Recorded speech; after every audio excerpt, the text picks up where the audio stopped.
Hello guys, welcome back to my channel. এই সিজনটাতে প্রচুর পরিমাণে টমেটো পাওয়া যায় আর এই টমেটোগুলা পাকা লাল হয়। বাহিরের তৈরি অস্বাস্থ্যকর টমেটো সস না খেয়ে ঘরে আপনি নিজের হাতে বানিয়ে ফেলুন এই টমেটো সস। এইখানে আমি 1 কেজি থেকে একটু কম পরিমাণে টমেটো নিয়ে নিলাম। টমেটোগুলাকে ভালো করে ধুয়ে পরিষ্কার করে এবার আমরা কেটে নিব।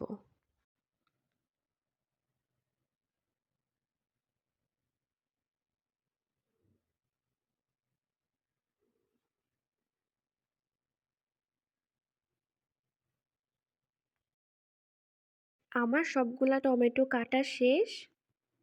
আমি একটা টমেটোকে 4 ফালি করেছি। এই টমেটোগুলাকে এবার একটা প্যানে ঢেলে দিব।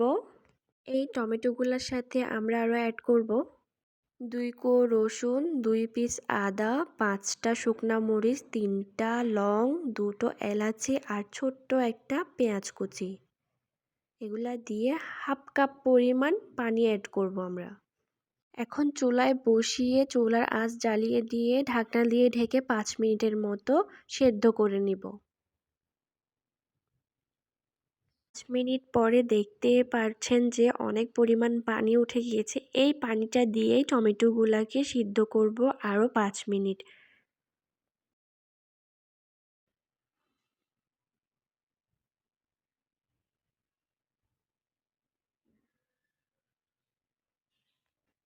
পাঁচ মিনিট পরে ঢাকনা খুলে দেখলাম টমেটোগুলো অনেকটা নরম আর সিদ্ধ হয়ে গিয়েছে। এই পর্যায়ে চুলার আঁচটা নিভিয়ে দিব। এই টমেটোগুলাকে ঠান্ডা করে একটা ব্লেন্ডারে ব্লেন্ড করে নিব। আর আপনাদের হাতের কাছে যদি ব্লেন্ডার না থাকে তাহলে ডাল ঘুটনি দিয়ে ম্যাশ করে নিতে পারেন। আমার ব্লেন্ডার করা শেষ। এবার আমি এই চালনিটা দিয়ে সুন্দর করে চেলে নিব। আমার চালা শেষ, আমি স্মুথ একটা পিউরি পেয়ে গেলাম। এই পর্যায়ে আমি চুলায় একটা প্যান বসিয়ে যে স্মুথ পিউরিটা পেয়েছিলাম টমেটোর ওইটা ঢেলে দেব।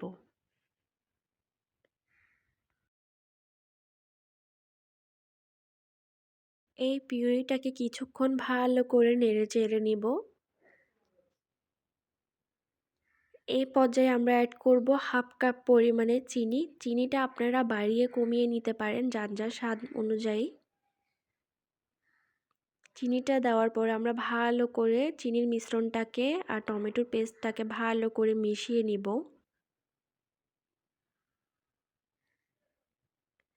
এই পর্যায়ে আমরা অ্যাড করব স্বাদ মতো লবণ। লবণটাও আপনারা টেস্ট অনুযায়ী দিতে পারেন। এই টমেটো সসটাকে ঘন ঘন নাড়ানাড়ি করবেন যাতে নিচে লেগে লেগে না যায়। এখন আমরা দিয়ে দিব কিছু তেঁতুলের চাটনি। তো তেঁতুলের চাটনি থেকে আমি বিচিগুলো আলাদা করে নিয়েছি। এই তেঁতুলের চাটনিটা দিলে টেস্টটা একটু ভালো আসে।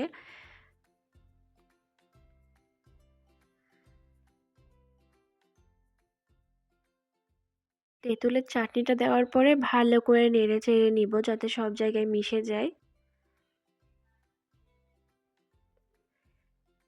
এই পর্যায়ে আমরা এখন অ্যাড করব 2 টেবিল চা চামচের মতো ভিনেগার। ভিনেগারটা অবশ্যই দিতে হবে। ভিনেগার দিয়ে ভালো করে নেড়ে চেড়ে টমেটো সসটাকে ঘন করে নিতে হবে। তো আমাদের টমেটো সসটা হয়ে গিয়েছে। খুবই সুন্দর ফ্রেশ একটা টমেটো সস। এই টমেটো সসটাকে আপনারা 1 বছর সংরক্ষণ করে রাখতে পারেন। আপনারা চাইলে আরও বেশিও বানিয়ে সংরক্ষণ করে রাখতে পারেন। এই সসের ঘনত্বটা একটু আপনাদেরকে দেখিয়ে দিই। এই যে দেখতে পাচ্ছেন খুবই ঘন হয়েছে